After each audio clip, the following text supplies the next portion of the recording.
Good morning, everyone. Please be seated.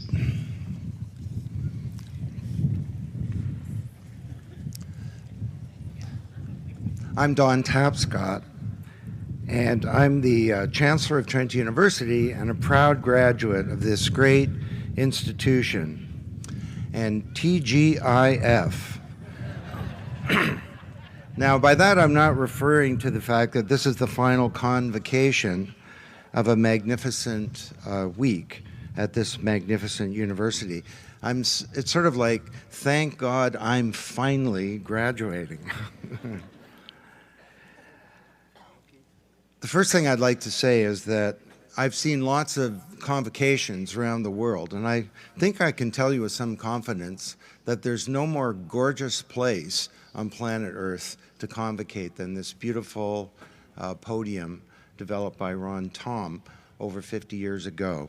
And for all of you, in the past few years, a river has run through it. And that river will take you forward, hence from this institution, into a new stage of your lives. And I would also like to comment on Mother Nature, who's been rather crabby this week. And she was threatening to bust up this session today, but she's decided to go the other way and deliver a wonderful day. So could we please bring it on for Mother Nature?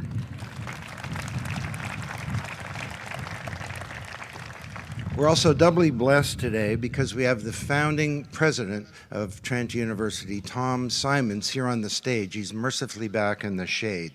But could we please give a warm Trent welcome to Tom?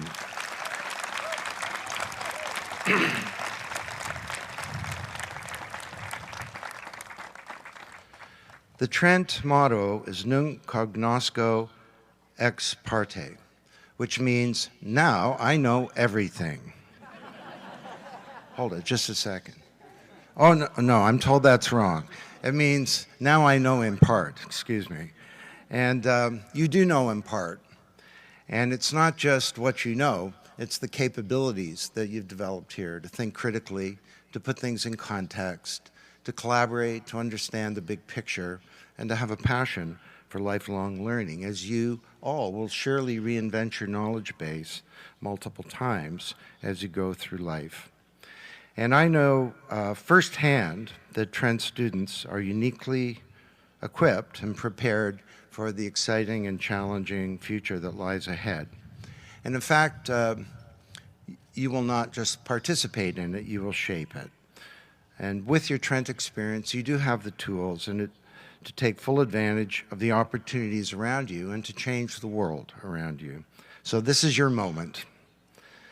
Create a principled life of consequence, a life that's purposeful and that's uniquely your own. So heartfelt congratulations to each of you on reaching this important milestone. I now declare convocation open.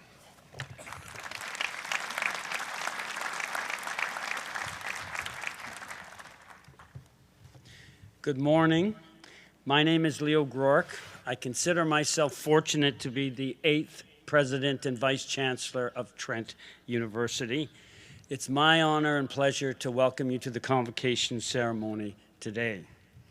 I want to begin, as we always begin at Trent, by acknowledging that we are located in the traditional territory of the Anishinaabe-Mississauga, adjacent to Haudenosaunee territory in southern Ontario.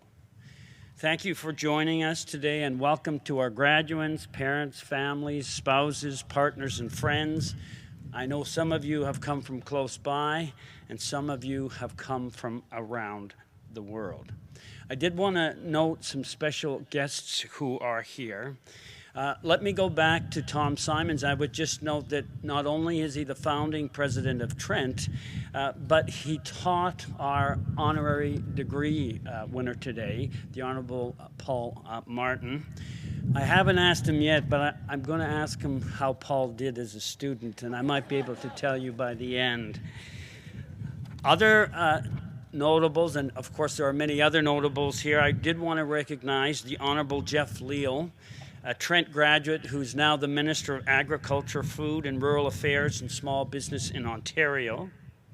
Sheila Grant, a former professor, award-winning author, and one of Canada's foremost experts on the North. John Grant, a past honorary degree recipient, a chair of the and former chair of the board for Trent. Andy Mitchell, the former MP for Parry Sound Muskoka, and the former deputy reeve for Selwyn Township. And Rod Taylor, our current chair of the Board of Governors of Trent University.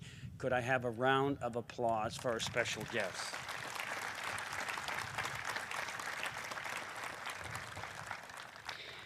To our visitors, I want to say I hope you will enjoy our beautiful campus. You probably won't have time, but if you do, you could walk around it. Not all around it, it's 1,500 acres, but it's one of the very special things that we get to enjoy at Trent. If you like, there's lots of kayaks and canoes around. And I will tell you this afternoon, I'll be canoeing on that river. You're welcome to borrow one, but the university lawyers asked me to tell you not to do so if you haven't paddled before. Actually, we have a waiver that you can fill out. One of my missions at Convocation this year has been to make sure that our audience and our graduates have fun at Convocation. There is a serious side to Convocation. Trent is a university with very high academic standards, so our graduates had to do a lot to get here. And I would say that's especially true of Convocation today. This is the last Convocation. This is our 7th Convocation in Peterborough. And this is the Convocation for people who are earning second degrees and graduate degrees. Our research award winner studies boxing, among many other things. So to use an analogy from that, this is the Convocation with the real heavyweights. And I think in the case of the PhD students, the kind of super heavyweights. So that's serious and that's important, and we want to acknowledge that. But at the same time, the tradition of Convocation is to have fun. Convocation traditionally has been a big party, and please, don't think it has to be stiff and formal. Make noise. If you have sons and daughters here, feel free to embarrass them. That's something we welcome at Trent University. We're here to have a good time, not for a long time, to have a good time. This year, I'd like to note that we celebrate a special Convocation milestone. This is Trent's 50th Convocation. As of this year, Trent has enjoyed 50 years of welcoming and honoring new alumni. I think it's interesting that we celebrate Trent's 50th Convocation ceremony just as Canada celebrates its 150th anniversary. Trent has been a key force in the development of Ontario and Canada over the last 50 years. Over the next 50 years, as Canada approaches its 200th birthday, Trent plans to be a significant catalyst, and our graduates plan to be a significant catalyst for further development. I would note that it's interesting that 50 years from now, graduates, Trent will celebrate its 100th Convocation just as Canada celebrates its 200th birthday. I'd like to take this moment to invite you back for the celebrations 50 years from now. I probably won't make it, okay? But I want you to be here and to have a good time. At each of our Convocation ceremonies, I try to share a few stories that can help our visitors understand Trent better. Today, I thought I would draw your attention to one aspect of our campus and some of the accomplishments of our faculty and students. Trent is a university that prides itself on being a smaller university, but interestingly, this campus is the largest university campus in Canada. It's 1,500 acres. It's a beautiful campus. And I would like to note some of the things that are happening with developments on our campus. In particular, I'd note that Trent has decided to turn 85 acres of this campus into a research and entrepreneurship center for the development of clean technology.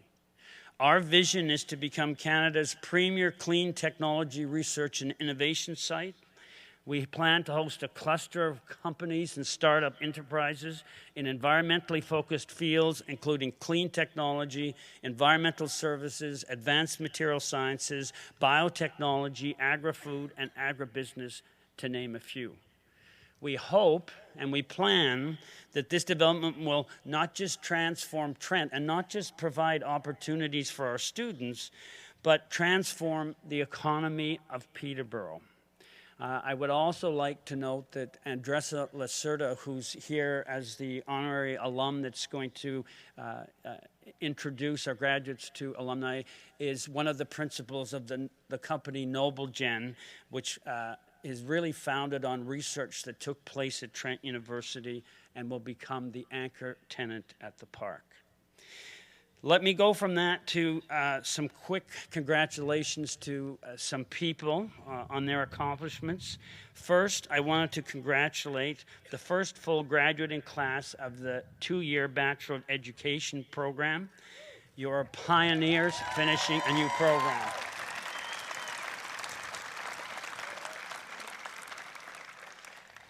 And with that extra year, we look forward to you taking extra special care of our children and grandchildren in the future. I wanted to congratulate Dr. Sheinin of History, our Distinguished Research Award winner, who you're going to find out more about him later. For student congratulations, I did want to make a special note of Teresa Stotesbury. Teresa, I'm going to embarrass you and ask you to stand up for just one moment.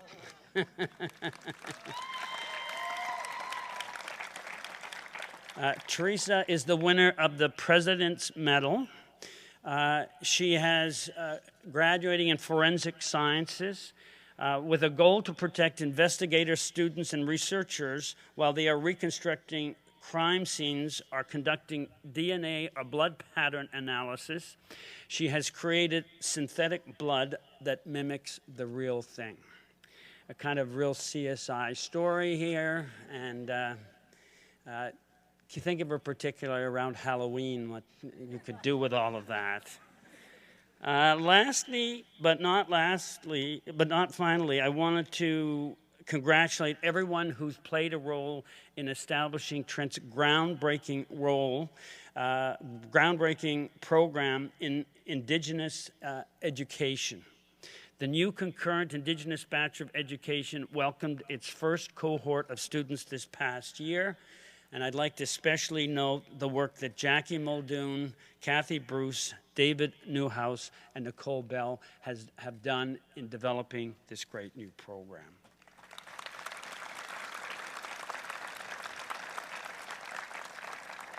To our graduates, I want to say that I know that congratulations will come your way not just today, but as you pursue your careers with the abilities and talents you've developed at Trent. This is your moment, your time to imagine your future, to create a life of consequence and purpose that is uniquely your own. Now, Mr. Chancellor, I would like to call upon the very distinguished Harvey McHugh to introduce an individual whose remarkable contributions will be recognized with an honorary Doctor of Laws degree. Thank you all for being here.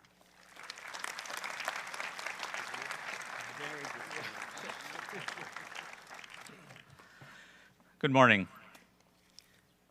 Mr. Chancellor, Mr. President, members of the graduating class, faculty, family, and friends. The Right Honourable Paul Martin served as Canada's 21st Prime Minister from 2003 to 2006 and the Federal Minister of Finance from 1993 to 2002. His introduction as Finance Minister included a $42 billion deficit, which he erased in 4 years, and he went on to record 5 consecutive federal budget surpluses. Not surprisingly, he was selected as the inaugural chair of the first G20 Finance Minister Summit in 1999. During his tenure as Prime Minister, his numerous accomplishments included setting in place a 10-year, $41 billion plan to improve healthcare and reduce hospital wait times, agreements with the provinces to establish the first national early learning and childcare programs, a new financial program for the benefit of municipalities, and the introduction of the Civil Marriage Act, which redefined the traditional definition of marriage to include same-sex couples. Mr. Martin also accomplished what no other Prime Minister had before him or since, namely an agreement, the Kelowna Accord, between all the provinces and territories and Indigenous leaders to eliminate existing funding gaps in Indigenous health, education, and housing. Regrettably, his successor rejected the accord.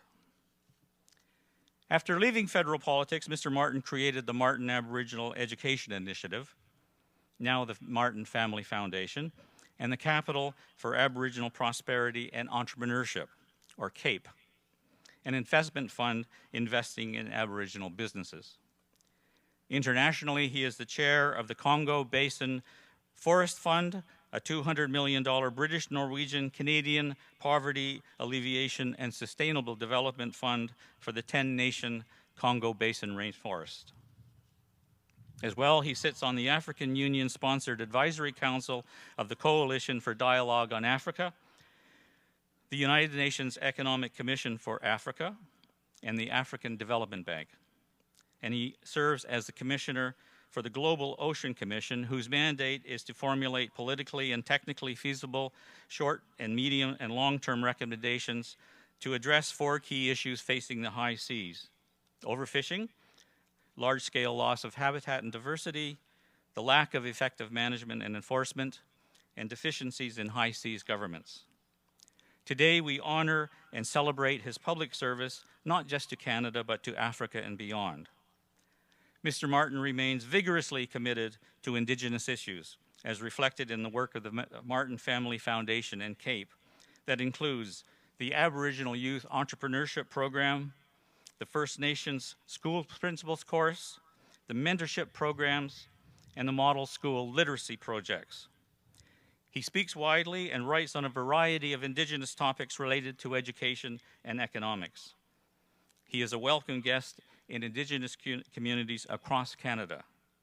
It is entirely fitting that this university, pioneering as it did in 1969, the introduction of Indigenous studies into the Faculty of Arts and Science, acknowledges and honors his remarkable and unparalleled work in commitment to Indigenous peoples. Mr. Chancellor, it gives me great pleasure to present for the degree of Doctor of Laws, honoris causa, the Right Honorable Paul Martin.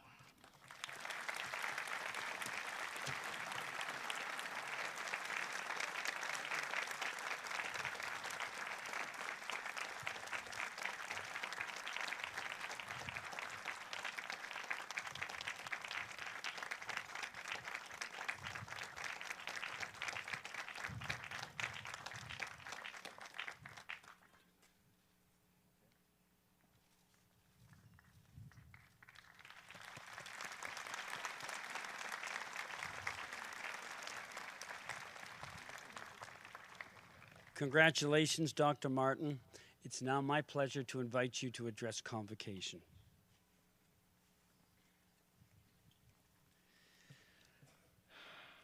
Thank you very much, President Grart, Chancellor Tapscott, President Grart, Chairman Taylor, elders, distinguished guests, ladies and gentlemen. To begin, allow me to acknowledge that we are gathering on the traditional territory of the Anishinaabe Mississauga and adjacent to the lands of the Haudenosaunee. And while I'm talking about where we are, you will understand that I have made the odd speech in my life. I don't ever believe I have ever spoken at a podium as beautiful as this. And I just want to congratulate you.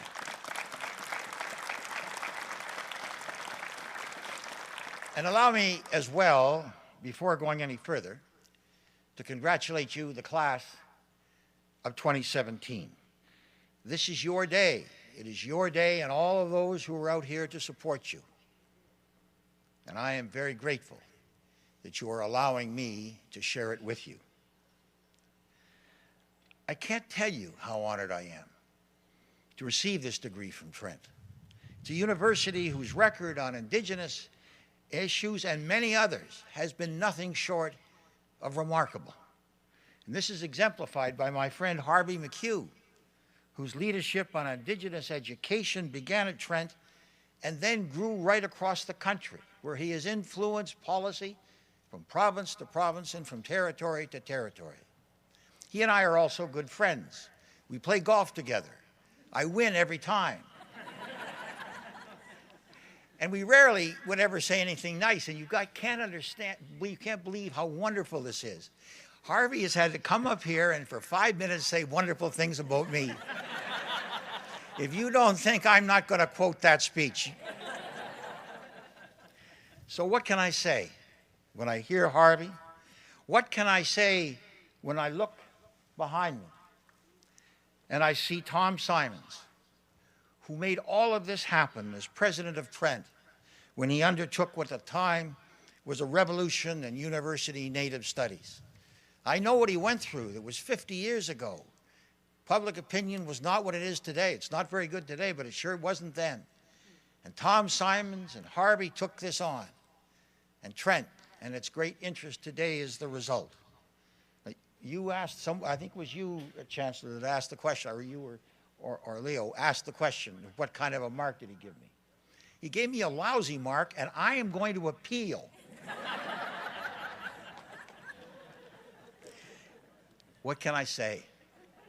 As Trent's legacy grows with every passing year, and as can be seen in the President's groundbreaking decision to introduce, as he just said, the Indigenous Bachelor of Education degree, which puts Indigenous identities and cultures at the forefront of teacher training. What can I say about all of this? Well, I tell you what I can say about all of this. I'm speaking to the graduates.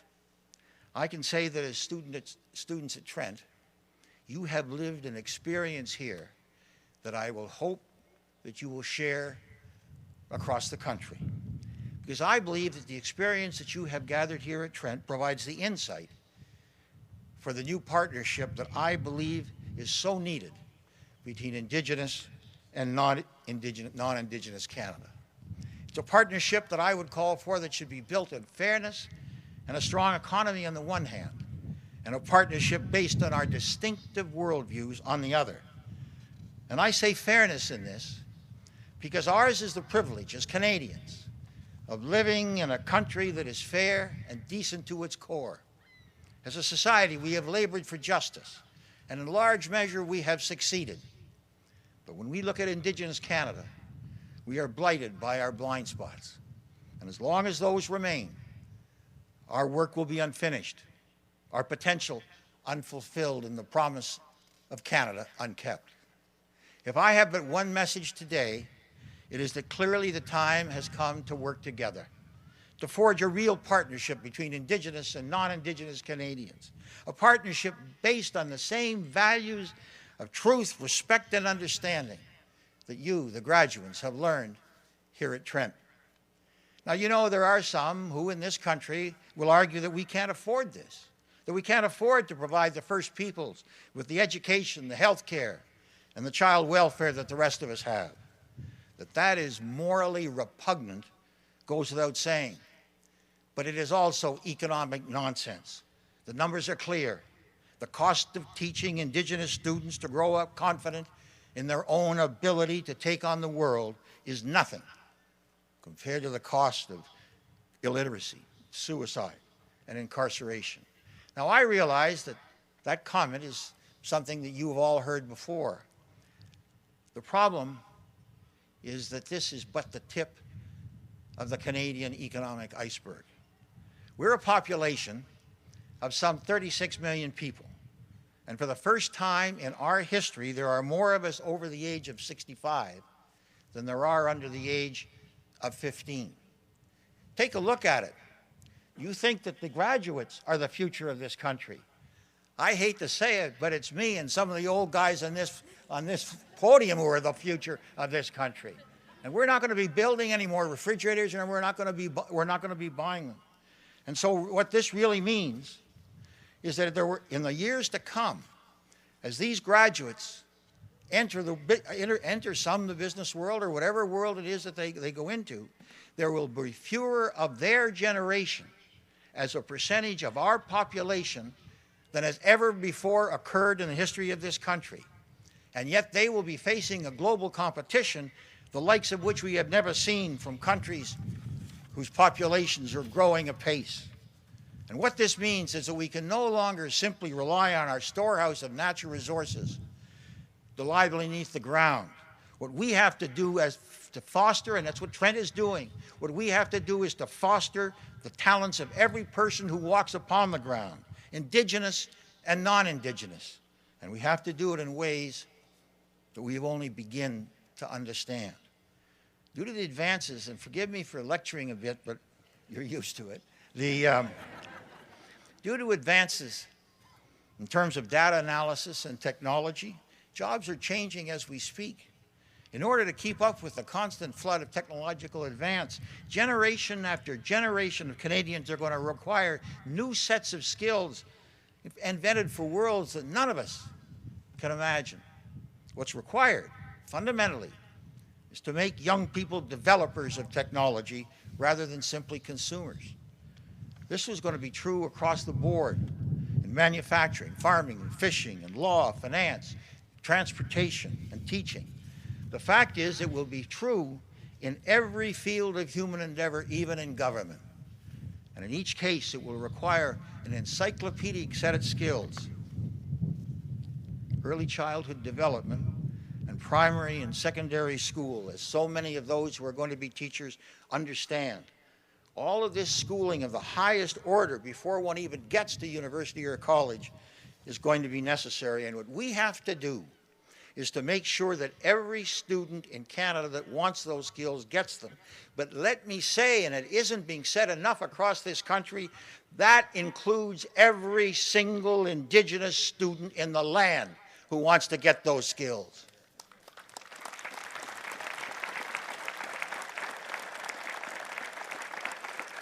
The point is, Indigenous students, the youngest and fastest growing segment of our population, cannot be left out of this new frontier if we are going to have a workable economy in the future.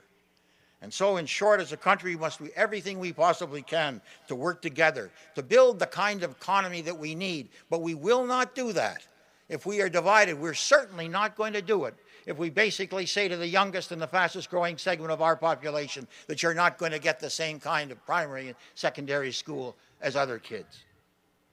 And this brings me to the second aspect of what I have talked about, is to say the need for a new partnership, the need to respect the Indigenous worldview. And this also brings me to the reason why you, the graduates of Trent, which has opened the doors to Indigenous Canada, have such an important role to play. This because you understand better than most the degree of mutual empathy and trust that is required to make the partnership work for us. As a country, we have a future to deliver, promises inscribed on the parchment of treaties and in the Constitution, but also etched in the hearts of so many young Indigenous Canadians who ask not only for the opportunity to succeed, but also to be understood. All of you graduating today have gained a perspective from Trent, which shares with Indigenous thought a deep desire to make sense of the world around us. Who are we? Where are we going? Where we come from? These are the questions human beings have been asking themselves since the beginning of time. Should we consider these answers only in the context of Eurocentric cultures? Are there traditions and beliefs? I think not. In short, whether it is acknowledged by the majority or not, the underpinnings of Canadian learning are not derived solely from European origins. The fact is, Canada's foundations are built on pillars that existed long before most of us got here. And to deny this is not only to deny our own origins, it's to subvert the very questions that have advanced human knowledge so far. If it is, as I believe, knowledge for knowledge's sake that has led to humanity's greatest triumphs, then the question before us is quite straightforward. How can we move ahead if Canadian scholars are confined to a conventional wisdom bound by Western limits and sustained by those who have no curiosity? The answer is we can't. And that's why your time spent here will prove to be so important for your country. As graduates of Trent, you are the heirs to a tradition which speaks to the soul of this land. For example, Trent's Indigenous Environmental Studies program introduces students to Western and Indigenous ways of knowing and understanding that are not mutually exclusive, but are complementary ways of approaching the environment, the economy, and our future. And let me just simply say that example of that course, complementary ways, that is the way we should be operating as a country, and we're not. And on that note, let me close these remarks by calling it as I hope you see it. You are graduates of a great university, and you have the opportunity now to make the difference. That's Trent's legacy, but it's your challenge, and I know that you are up to it. There isn't one person in this room who doesn't envy you, or in this call. My God, look at the sky. There isn't one person in this podium that doesn't envy you for what you are about to do, including me. Good luck, and thank you.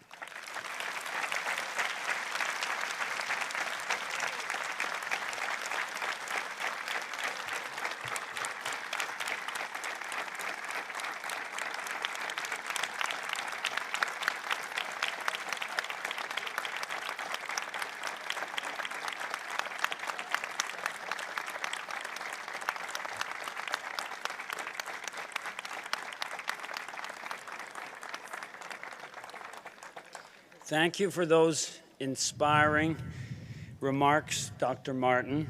Mr. Chancellor, Professor Craig Brunetti, the Dean of Graduate Studies, will now present candidates for admission to the degrees of Doctor of Philosophy, Master of Arts, and Master of Science. Students, as Professor Brunetti reads your names, you will cross the stage and be congratulated by the Chancellor, then by myself, and then by the University Registrar, Tracy Al-Idrissi. Please remember that the Registrar is the records keeper of the university, so it's especially important that you shake her hand.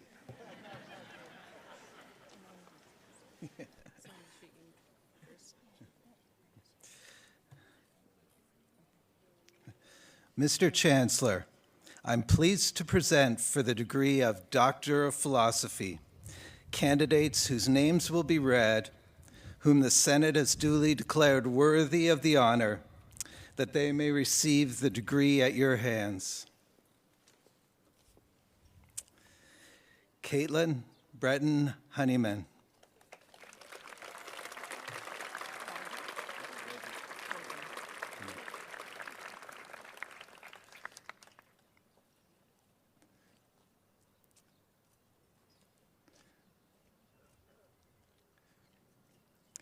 Wei Ben Chen.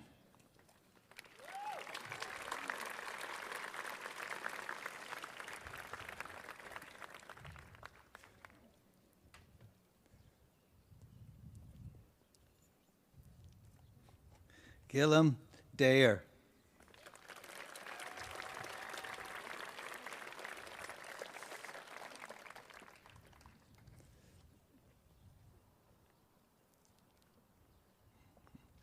Lana DeSantis.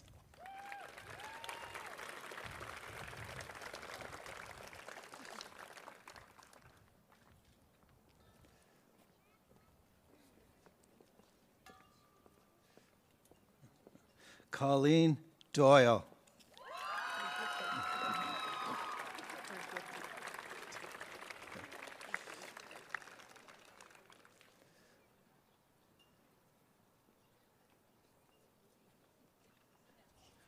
Brigitte Evering.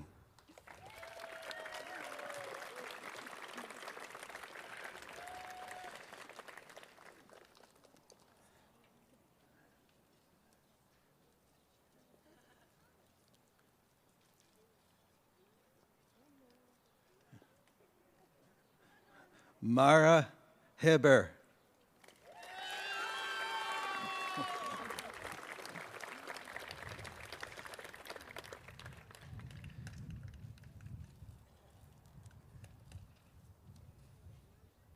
Jennifer Knopp.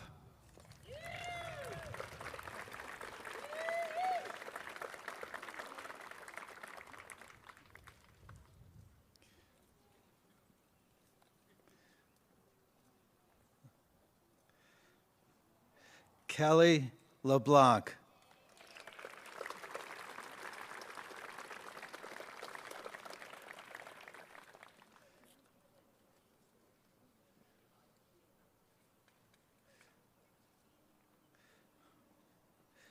Davina Marcus. I think so.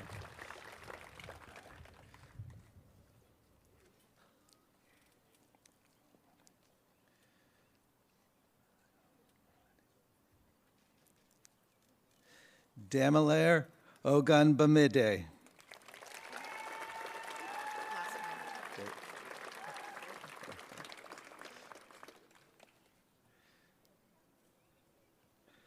Teresa Stottsberry.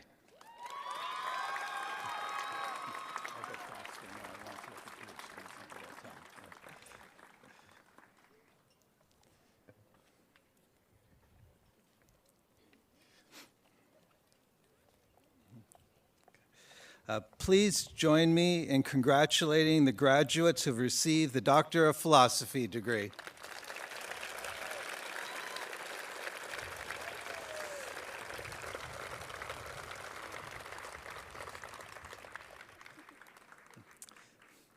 Mr. Chancellor, I am pleased to present for the degree of Master of Arts candidates whose names will be read, whom the Senate has duly declared worthy of the honor, that they may receive the degree at your hands. Caitlin Berlinger.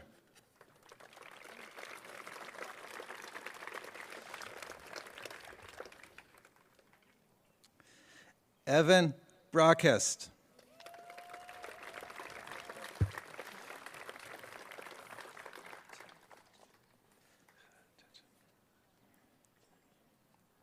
Scott Chechen.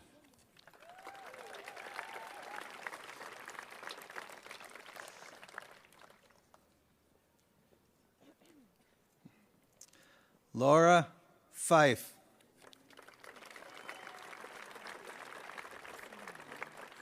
Oh, down here, okay. Hunter Megan Haig.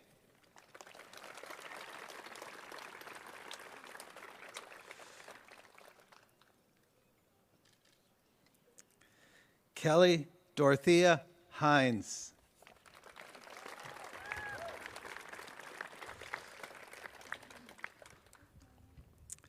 Alitsa Nikolakova Kristova.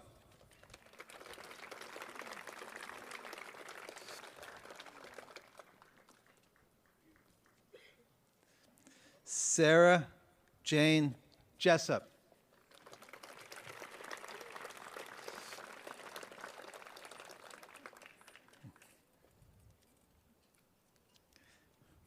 Heather Kerr.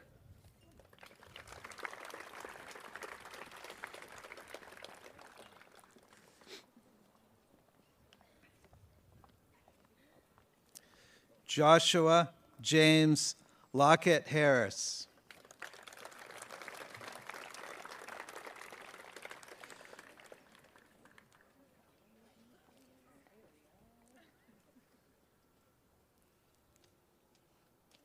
Amelia Catherine Moir.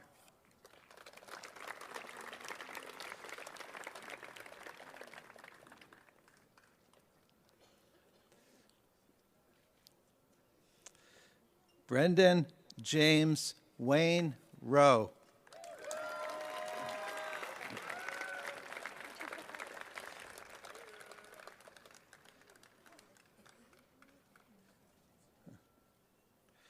Martin Schutz McAlpin.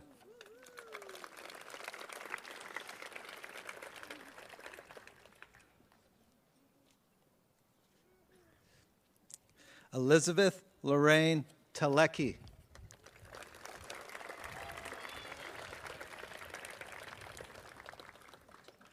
Okay, thanks. Victoria Vivian Veenstra.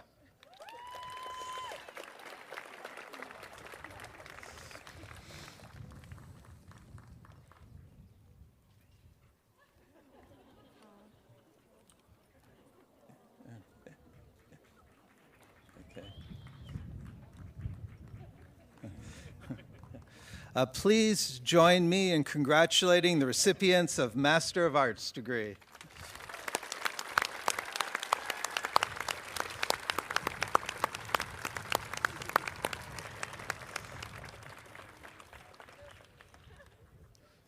Mr. Chancellor, I am pleased to present for the degree of Master of Science candidates whose names will be read, whom the Senate has duly declared worthy of the honor, that they may receive the degree at your hands. Kate Bedelon.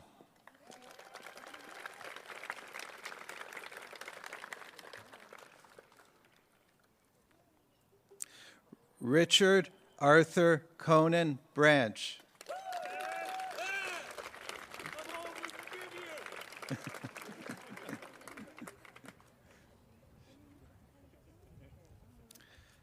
Robert Alexander Canning.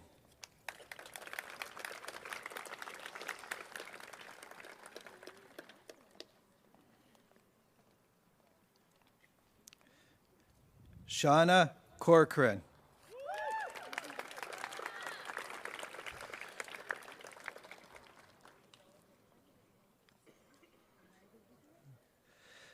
Jessica Curran.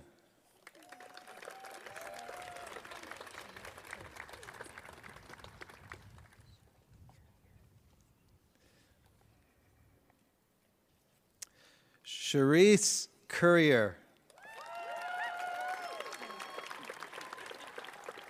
Congratulations.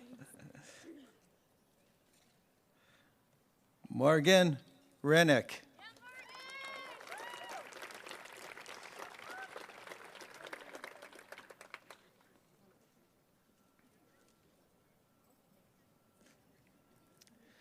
Tyler Jacob Ross Jameson.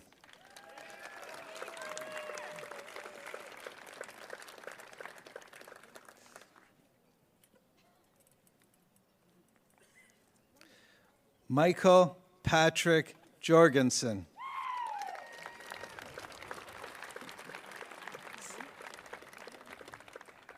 Yeah. Neha Kolar.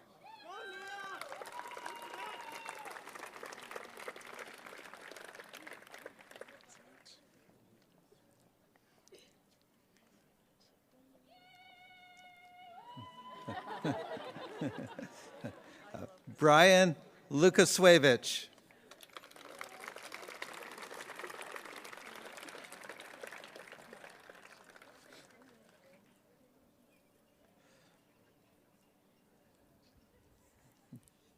Allison Moranich.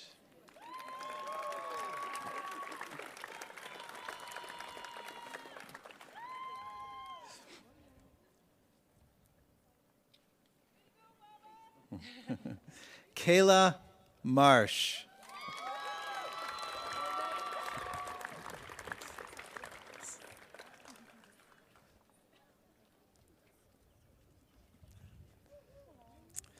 Nicholas Yamel Maya.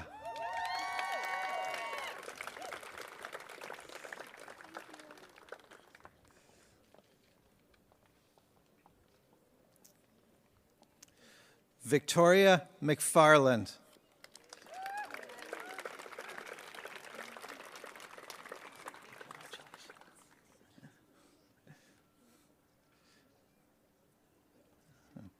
Jamie Mitchell.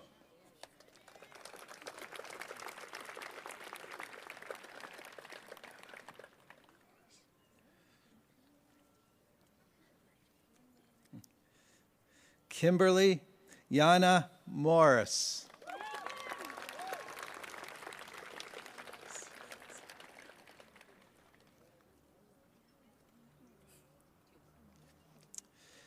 Jessica Sylvie Passanetti.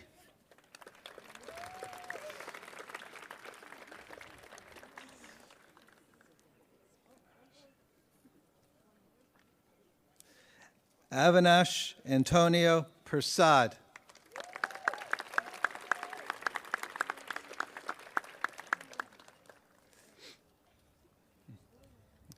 Sarah Kathleen Poole.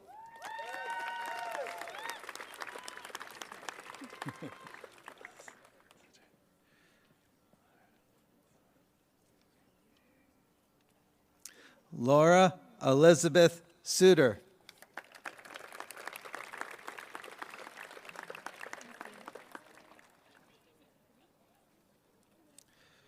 Teresa Treasure.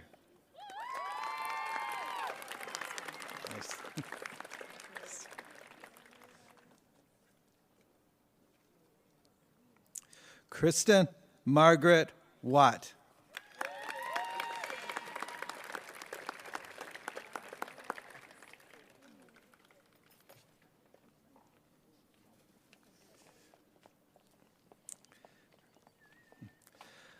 Please join me in congratulating the recipients of Master of Science degree.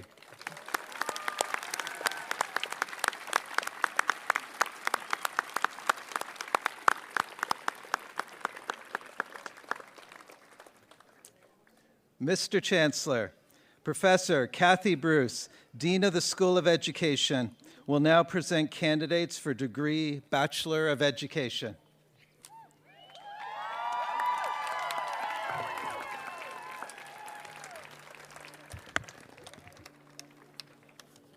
Mr. Chancellor, I'm pleased to present for the degree Bachelor of Education candidates whose names will be read, whom the Senate has duly declared worthy of the honor that they may receive the degree at your hands.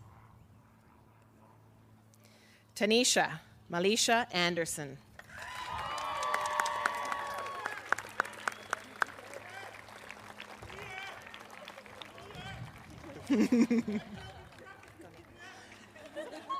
Benjamin Arnold.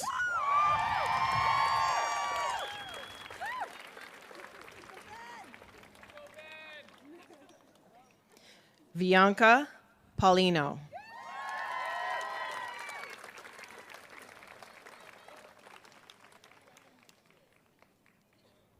Tiana Arsenault Logan.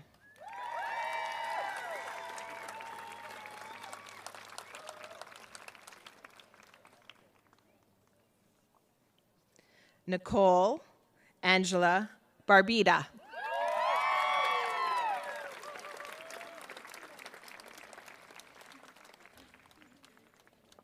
Adam Ralph Blacklock.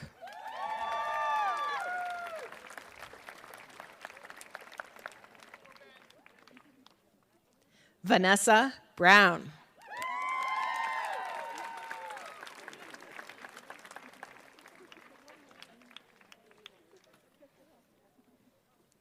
Lauren Buckley.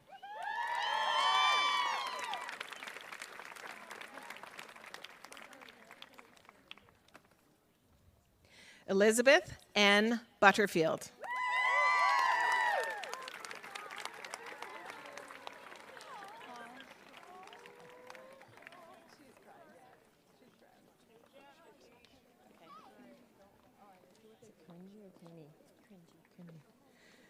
Alicia Karinji.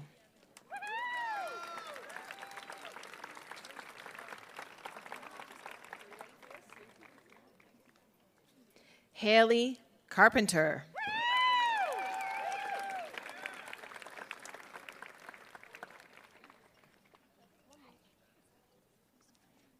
Erin Nicole Chapman.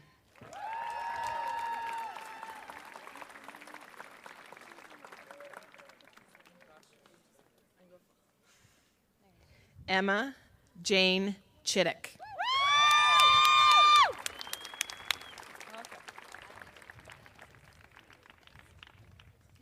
Brittany Marie Cook.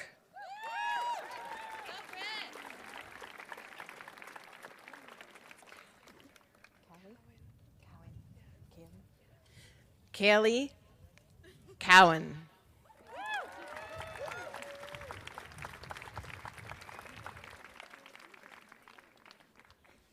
Adrian Creighton.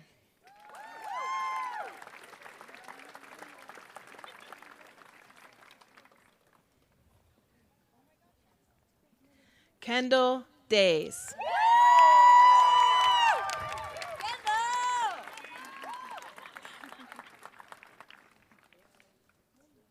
Kelly Lynn Luann Davey.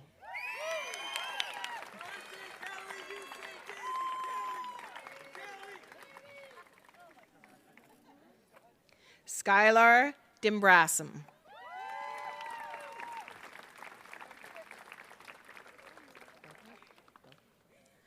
Brooke Doble.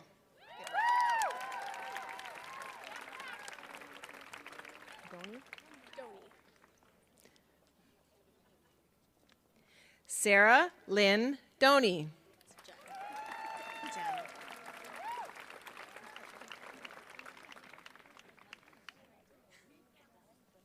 Jen Drake.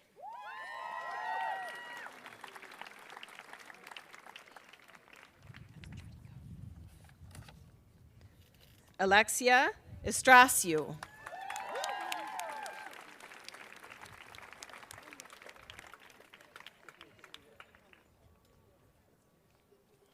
Sydney Eleanor.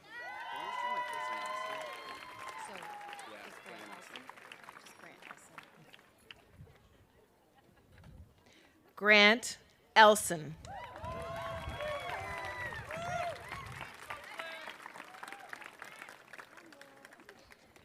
Devin Paul Ferrant.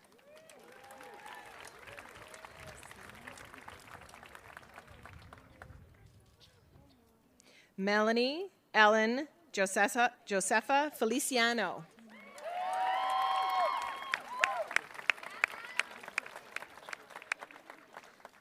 Eric Matthew Fulmer.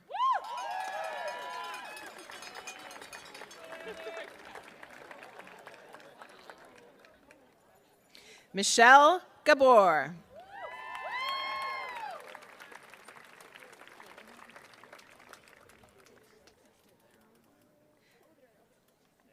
Brittany Ann Gaytan.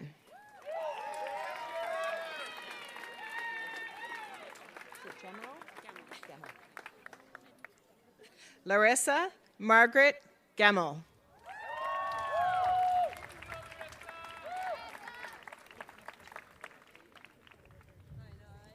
Caitlin Cottager.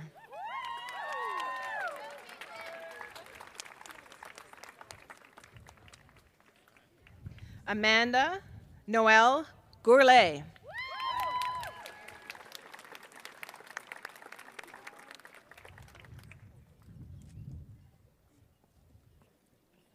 Janet Mary Reed Gowans.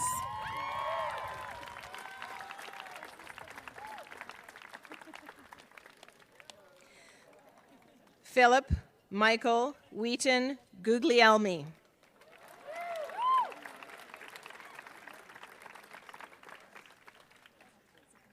Christina Rebecca Hajanastasiou.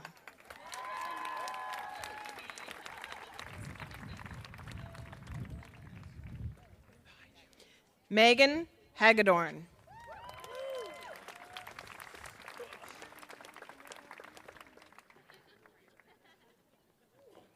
David Michael Hasty.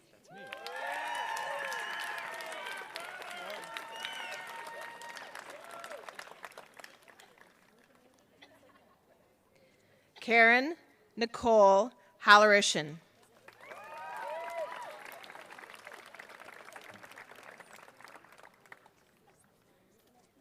Justin Thomas Heenan.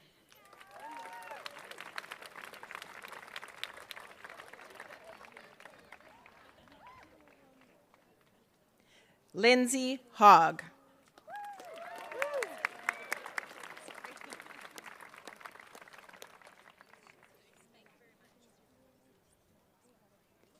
Summer Caitlin Holmes.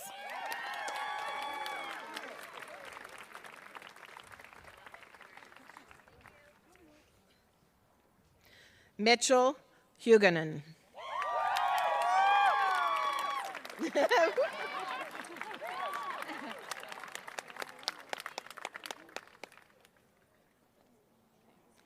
Jennifer Hunter.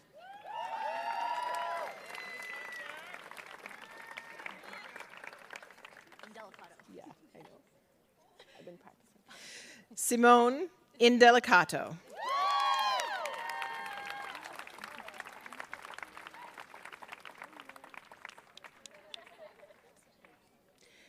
Sahana Impanathan.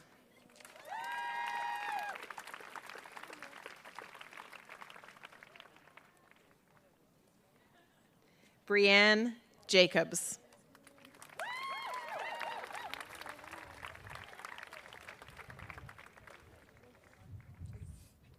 Sarah Ashley James.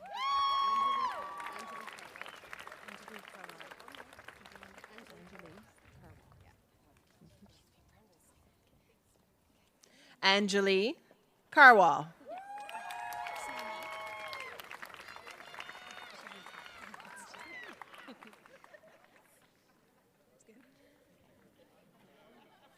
Nermeen Kirulus.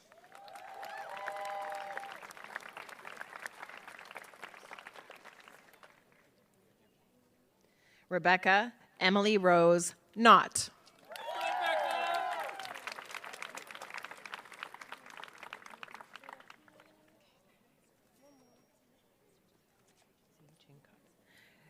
Z Ching Cott.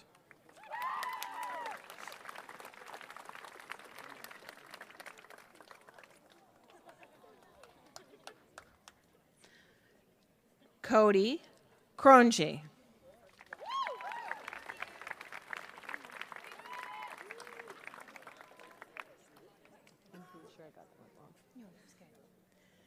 Marie LaChapelle.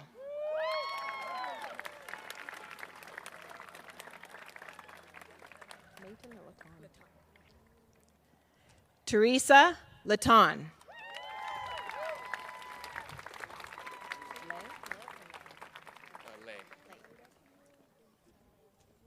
Peter Lay.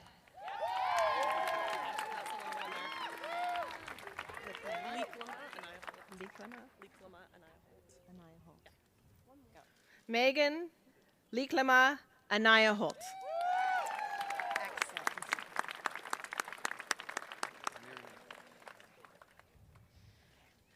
Matthew Marinelli.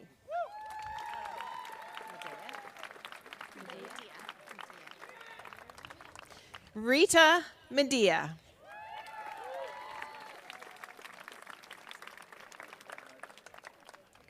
Mark Robert Minuk.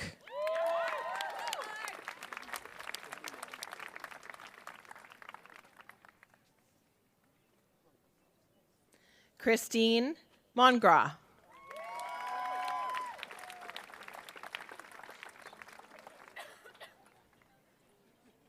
Stephen Anthony Malatesta.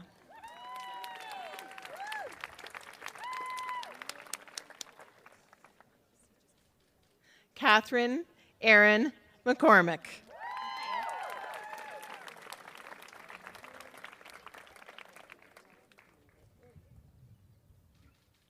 Antonia Mackenzie.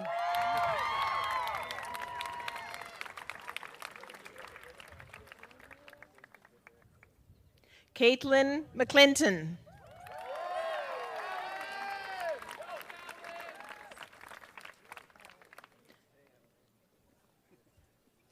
Melissa Molela.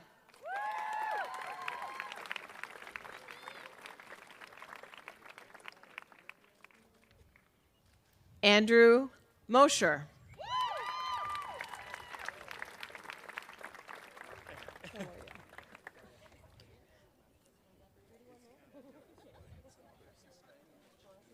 John Thomas Moyer.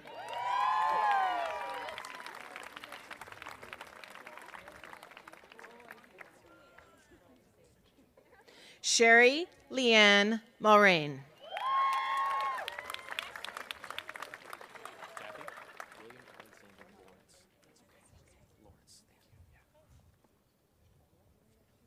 William Alexander Lawrence Mouchette.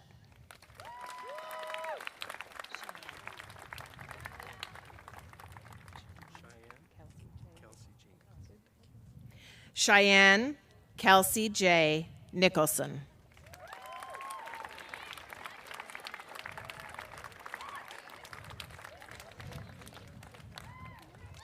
Jenny Nikolova Siddiqui.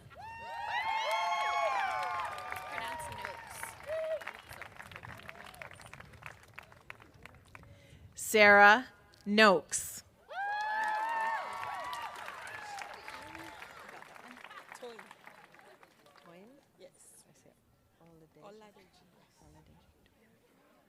Oladeji Toyin.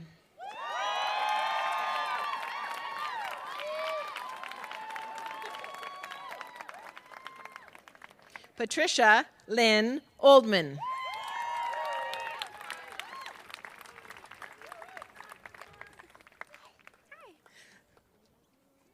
Margaret Masako Omori.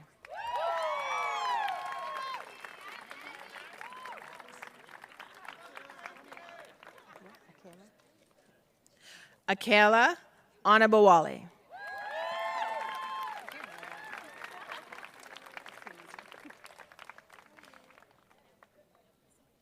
James William Patterson.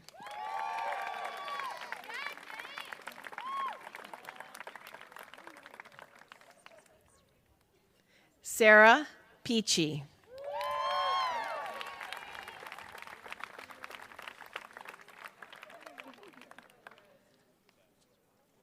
Danielle Pelletier.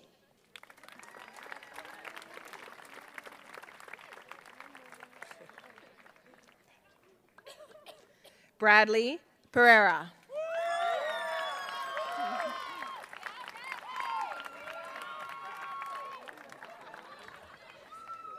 Brienne Sarah Peters.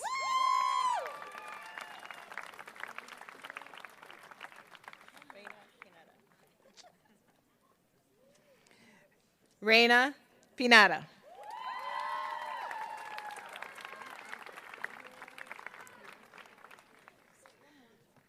Rebecca Maria Ramsey.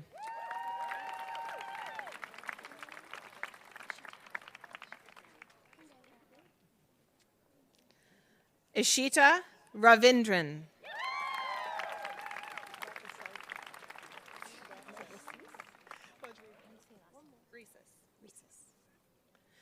Sophia Ellen Rhesus.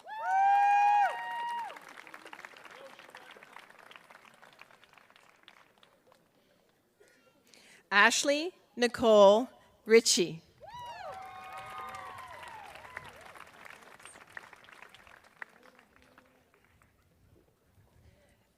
Dara Rosenzweig.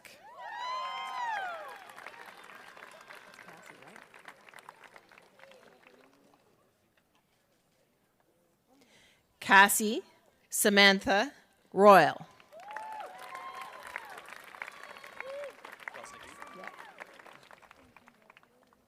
Jacob Anthony Rosnicki.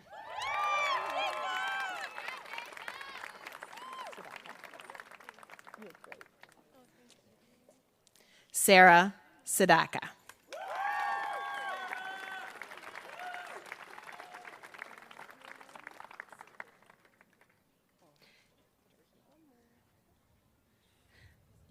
Jennifer Sinofsky.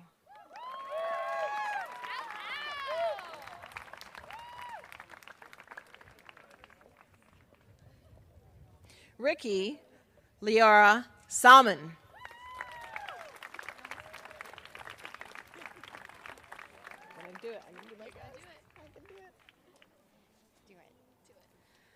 Mathira Sathananthan.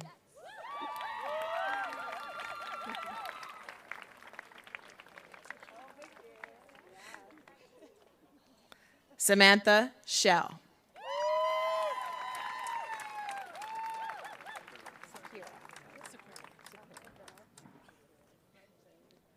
Kendra Tasha Sequira.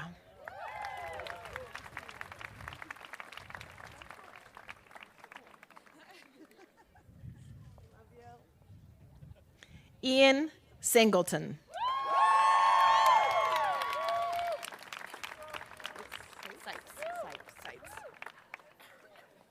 Jennifer Sipes.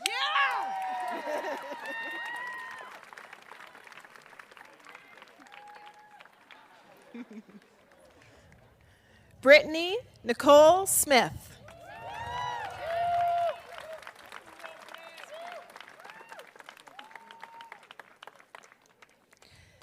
Jennifer Ellen Spry.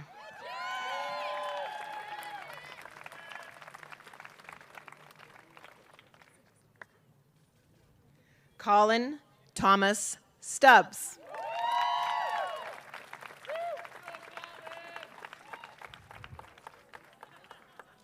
Maxime Colombe Trottier.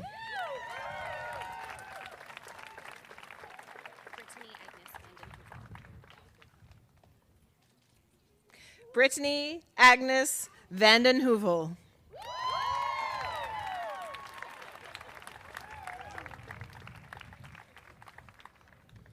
Shireen Van Onselen.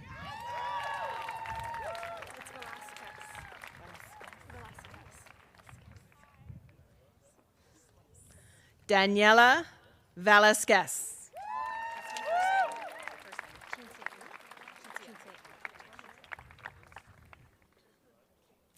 Chinsia Tiffany Williams. This one's easy. Thank you.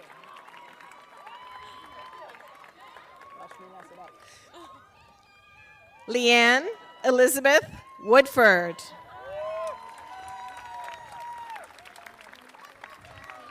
you say it in French? Mireille. She can do whatever you want. Mireille Youssef.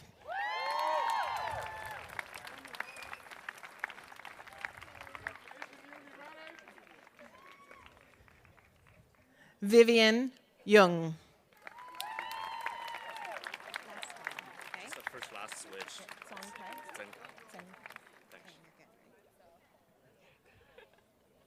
Tseng Kai.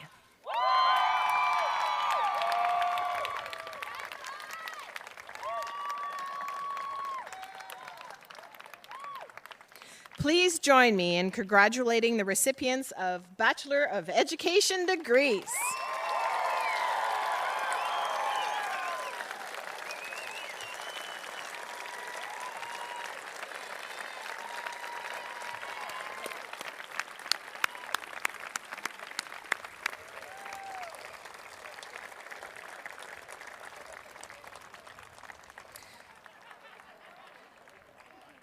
Mr. Chancellor, I ask you to confer degrees in absentia on candidates whose names are before you and who are unable to be with us today. I now call upon Provost and Vice President Academic Jackie Muldoon to recognize students who have achieved remarkable success in their studies. Mr. Chancellor, the Governor-General's Gold Medal is awarded to a student who achieves the highest academic standing at the graduate level. Mr. Chancellor, I call upon you to present the Governor-General's Gold Medal to Julia Smith, Doctor of Philosophy in Canadian Studies.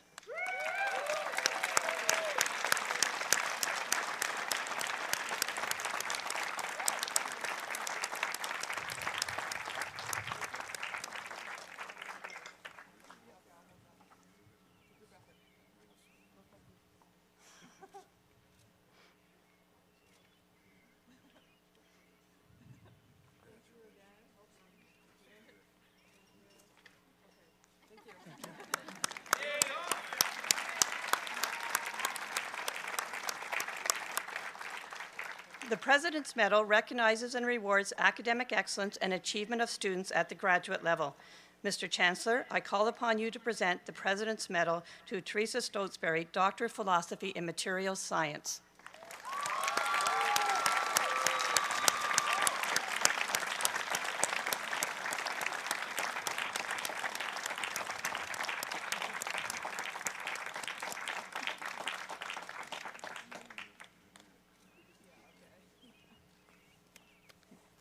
and to Amalia Moore, Master of Arts in Theory, Culture, and Politics.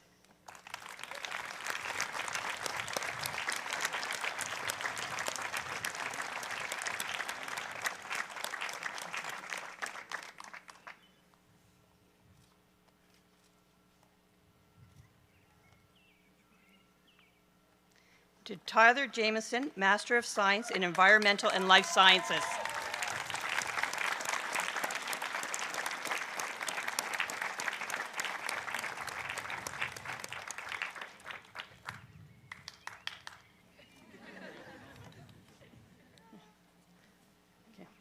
The Trent University Distinguished Research Award recognizes significant contributions to scholarly research. I call upon Professor Antonio Carzola Sanchez to introduce the recipient of the Distinguished Research Award.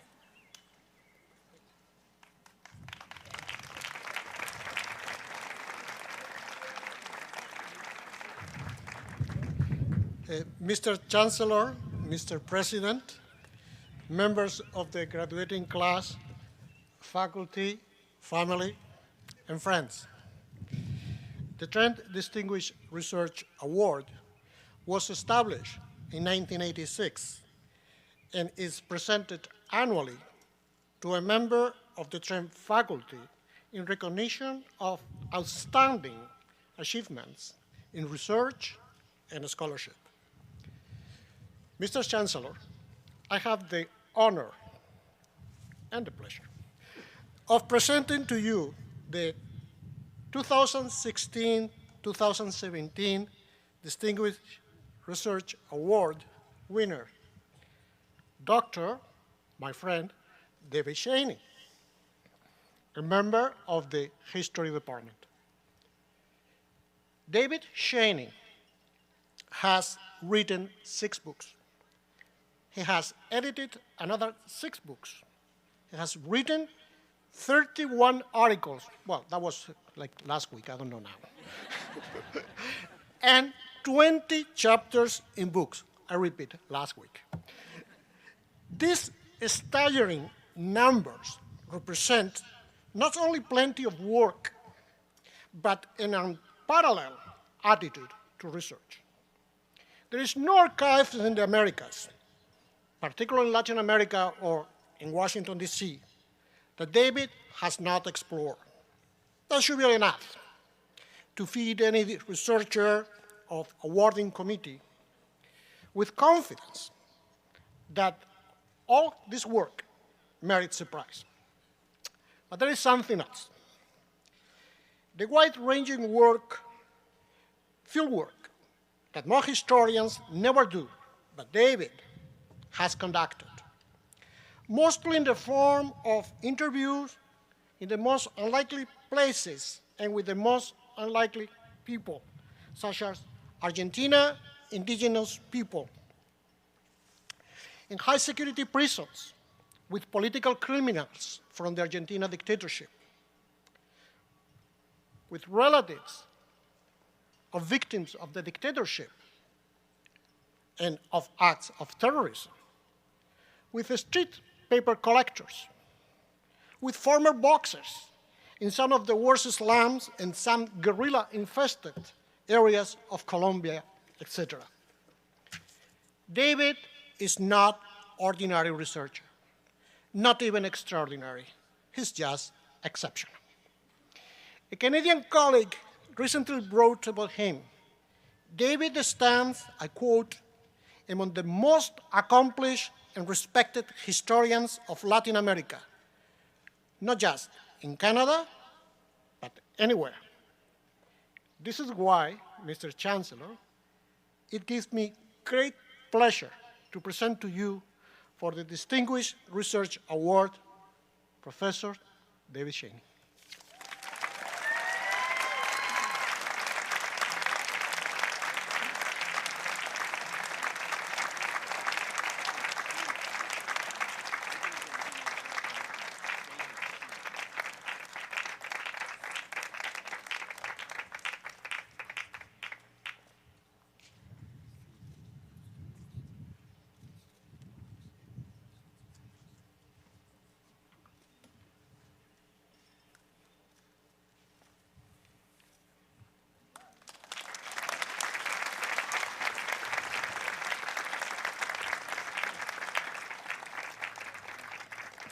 At this point, I'd like to ask that all past winners of the Distinguished Research Award who are on the podium to stand and be acknowledged.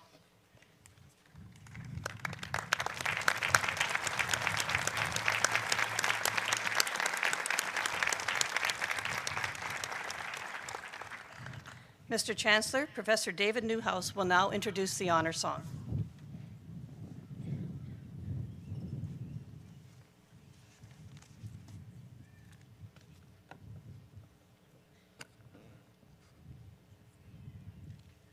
Before all other words can be spoken, we bring greetings to creation. We thank the forces that bring us together for another day of life. We honor all of the life that we share this universe with, and we honor the land and the water that is around us. Mr. Chancellor, Mr. President, honored guests, graduates, in the custom of the first peoples of this land, we offer the sound of the drum and our voices to honor our mother, the earth. We send our profound and deepest thanks to all of creation. And we do all that we can to ensure that the cycle of life that we are part of continues. In our teachings, the sound of the drum represents the heartbeat of the universe. The original sound of creation reverberates throughout the universe and fills our very being. We sound the drum to connect us with all of creation, to celebrate life, and to honor those among us who have achieved so much.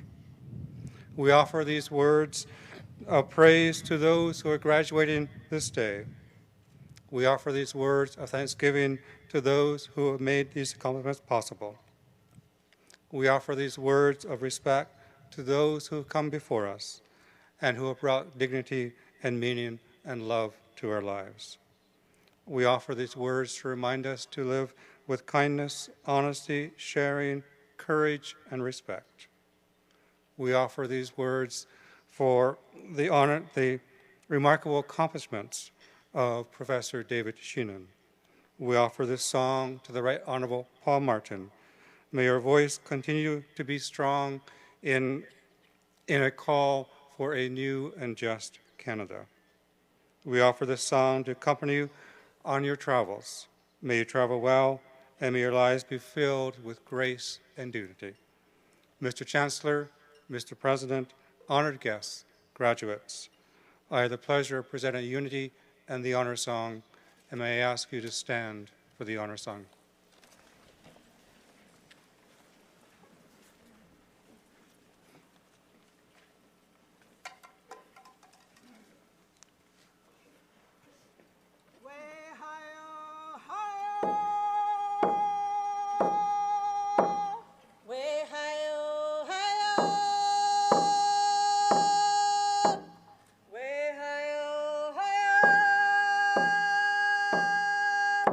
Way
Speaker, thank you, Unity, and you may be seated.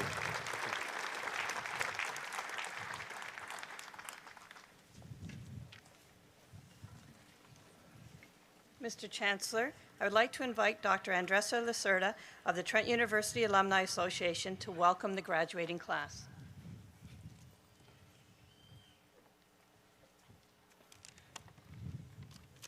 Mr. Chancellor, Mr. President, graduates, honored guests, it is an immense honor to be here with you today. This is actually my third convocation, as I received my biology degree in 2011 and my PhD in 2015, both from Trent University. I'm very proud of Trent University. As a student, dedicating so much of your life to further your education can be scary, overwhelming, and soul-taking at times. In my case, during grad school, I was overwhelmed and just wanted to go to the dark corner, get into a fetal position, and survive out of chocolate. So I would like to take a moment and thank my mentor and supervisor, Dr. Craig Brunetti, who is now the Dean of Grad Studies, for not kicking me out for being overly dramatic, but for motivating me to continue working hard. I'm not sure if it is just my parents, friends, and everyone that I know, but it sure did not help when every time I talked to them, they would ask me, what do I do for a living, like study, and when we'll start having a family.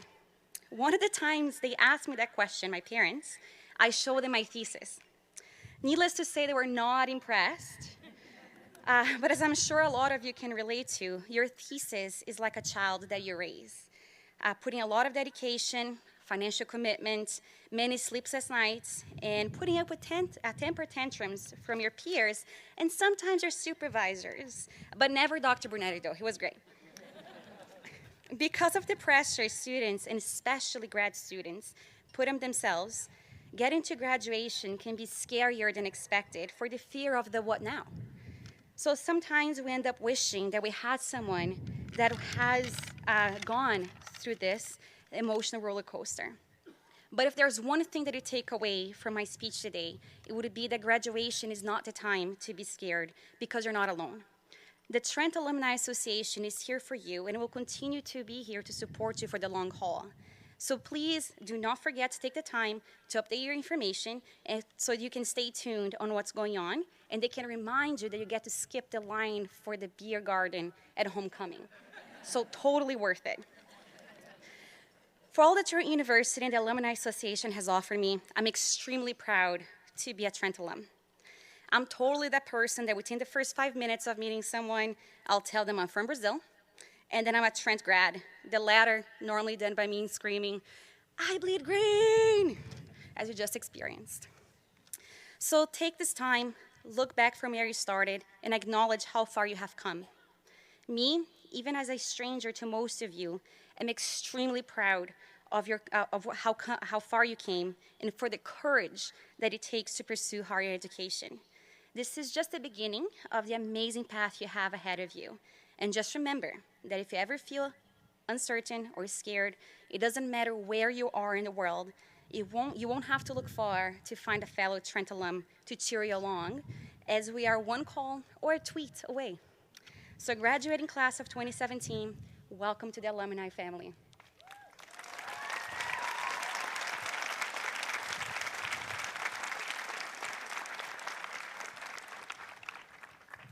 Thank you, Dr. Lacerda. As we draw towards the end of the ceremony, it's time to say some thanks. I did want to begin by thanking everyone for being here and attending the ceremony today. And I thought maybe we should have some other special thanks. And for this, I think I'd like to ask the graduates to all stand up for a moment. Now, I think the first thank you I'm going to ask for, I say to members of the audience, I think it would be appropriate to thank the graduates for the perseverance and the commitment it took to complete, and these are the heavyweights, that it took to complete their degrees at Trent University. Could we have a round of applause thanking the graduates?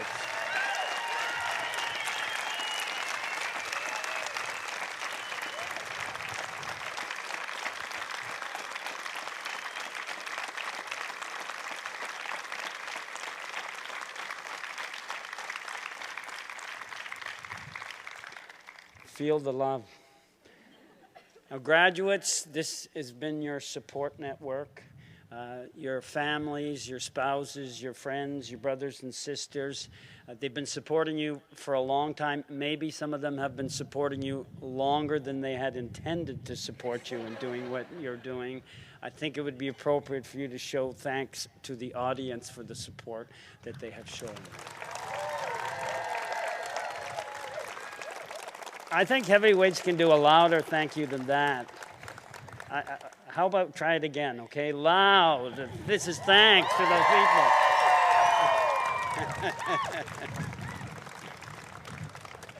Thank you for that. Please be seated. I also wanted to note, and this is the last convocation in Peterborough this year. This is our 7th convocation. It takes a lot of people to organize a convocation. I want to give a special thank you to some people that have gone above and beyond sort of regular duties in convocation. These are people who have attended all the convocations and done special duties. So I'm going to ask them to stand as I read their names, and then at the end maybe we could applaud for them. So special thank you to Provost Jackie Muldoon, the registrar.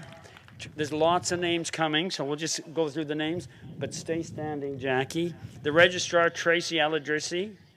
David Newhouse, the chair of Indigenous Studies. Nona Robinson, our vice president of students. Michael Eamon, the principal of Trail College. Jess Grover, the president of the Alumni Association.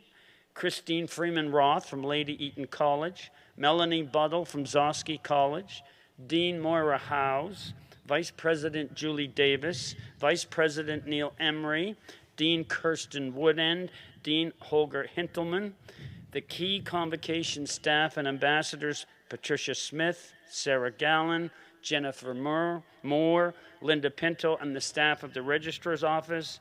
I'd like to add to that the marshals on the stage, Unity, who honors us with singing the honor song, Marketing and Communications, Graduate Studies, IT, Athletic Center, Facilities Management, External Relations and Advancement, Ushers and Information, Sue Robinson, Rosanna Grims, Linda Sweeting, and the last person who made this list, who organizes all of Convocation, but given who she is, did not put her name on this list, Joanne Sokolowski. Thank you all for making Convocation happen.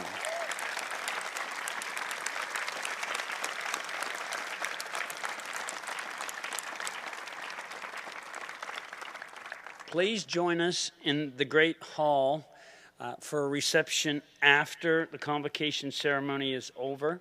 The procession will leave the stage following the singing of Canada. I would ask you to remain standing until the procession has departed. Now, Mr. Chancellor, I call upon you to dismiss Convocation.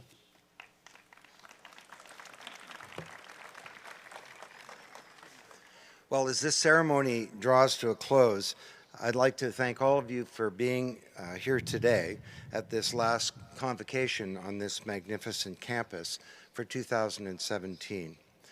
And I want to say that having been here all week and having done this for a number of years, one of the highlights for me is listening to the beautiful honor songs presented to us by Unity. You may not know, but every one of these convocations, they do a different song. And I think they deserve a special thank you today.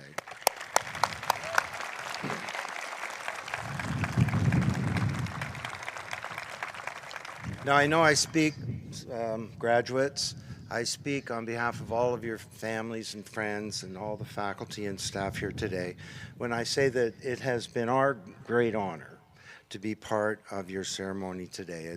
And you all do deserve to feel very proud of yourselves. In my closing remarks, sometimes I'm called upon to give you some words of wisdom. So I'd like to dispense with that task quickly. Today is the first day of the rest of your life. Good things come to those that wait, and what doesn't kill you can only make you stronger. Buy a good suit, and important, a good shirt and good shoes. Hello, it's all about the accessories.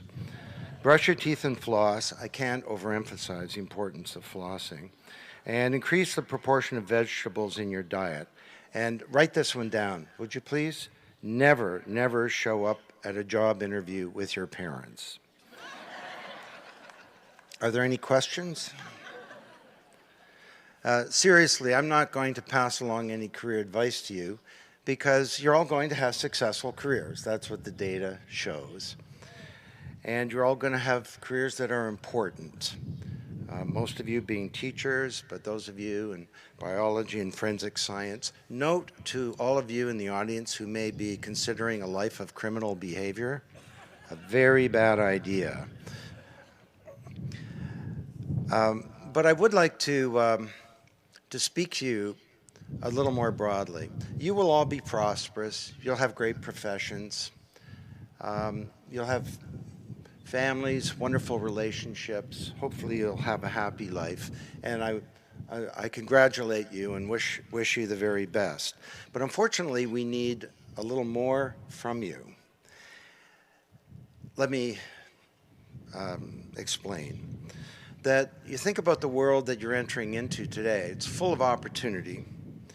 And as Dr. Paul Martin said, Canada is a beacon of justice and fairness, but there are problems. And as he pointed out quite profoundly and articulately, there's the blight that we have of our Indigenous communities. And more broadly, all across the developed world, we have wealth creation, but we have declining prosperity. The world is too unequal. It's too unjust. It's unsustainable. It's too conflicted. And the world that you're entering into, while full of opportunity, also has a number of big, big problems that my generation is leaving you. Sorry about that. So you're being called forth by history, your generation, to address these historic challenges. And I'm not suggesting that each of you should become the Prime Minister, although that may well occur for one or more of you Trent graduates, but rather that you need to bring about change everywhere, you know, in your workplace, in your community, in your laboratory, in your school. And in fact, regardless of what you teach, there will be inherent values that you're communicating to the next generation. Change in your families, and hopefully you will not just be good teachers of students, but you will teach your children well. And if you do this, I'm enormously optimistic that the smaller world that your children inherit will be a better one. And I'm optimistic because I've actually studied your generation, and the stereotypes about you are mainly not based on any data. They're false, that you don't give a damn, that you're net addicted, that you're losing your social skills, and all the rest. None of that is true. You're the smartest generation ever. You care a lot. And at your fingertips are the most powerful tools ever for finding out what's going on, for informing others, and for organizing collective responses to bring about change. Now, the second point I wanted to make was that, and to pick up on what Alessandra said, that when I left Trent some almost 50 years ago, I lost touch with the university for a couple of decades, actually, and it started to occur to me over time that, maybe I should get involved, you know, and it wasn't so much out of a sense of benefit for me, although there've certainly been many such benefits, or even out of a sense of obligation, but more out of a sense of the opportunity that this precious little institution here on this river is worth defending, it's worth cherishing, and it's worth protecting in a time where there are big pressures on post-secondary education. So I hope you won't make the mistakes that I made, and that you'll keep in touch. Respond to that email you've received on the internet, and provide your address, and keep plugged into this community. And I can say with great experience that it's been very rewarding for me to help generations behind me reach this important day for themselves. One other thing that Dr. Martin said that kind of struck me was he said, Trent's legacy grows with each passing year. I found that kind of jarring because I don't think of Trent having a legacy. I think of it sort of being a startup, you know, in a kind of an early stage university. But when you think about it, this institution has created a legacy. And part of that legacy is you. And I hope that you will contribute, not just having contributed to the wonderful learning experience that's occurred here over the last while, but continue to be involved. So this marks the end of our convocation. And I'm very optimistic about the future, as I said. And among other reasons, I can see the passion and desire in your eyes as you come across the stage, and the passion that you will bring to your next endeavor. So go make your mark on the world, reach for the stars, make us proud. Convocation is now dismissed.